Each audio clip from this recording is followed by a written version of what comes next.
Please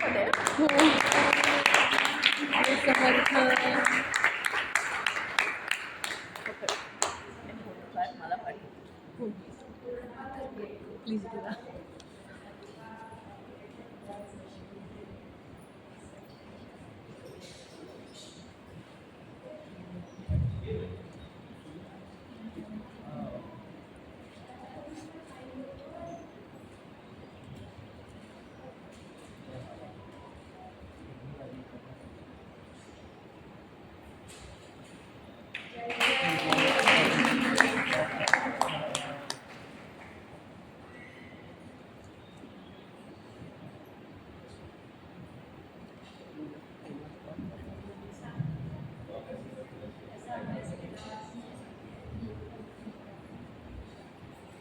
नमस्कार, मी ओजस्वी अमोल लोगले.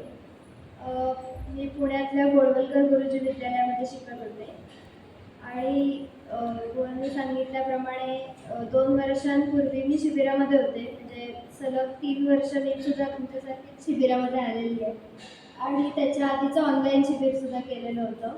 त्यामुळे अर्थातच माझ्या यशामध्ये किती टक्के असं सांगता येणार नाही, पण खूप मोठा वाटा हा समर्थांचाच असं मी म्हणेन. त्यांचे आशीर्वाद होते म्हणून मी आज एवढं यश मिळवू शकली आहे.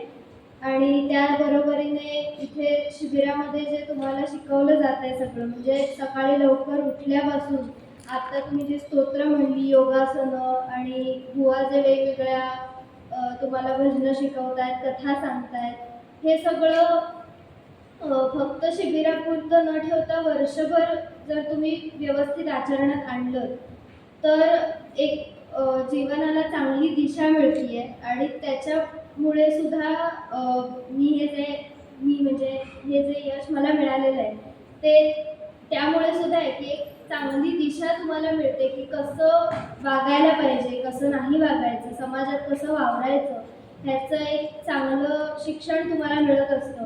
त्यामुळे हे जे तुम्ही आता शिकताय ते फक्त शिबिरामध्ये शिकण्यापुरतं किंवा उन्हाळी सुट्टीची एक मजा म्हणून नाही आहे. ते पुढचे काही वर्ष, काही नाही, खरं तर जीवनभरच तुमच्यामध्ये ते रुजावं यासाठी शिकवलं जात आहे.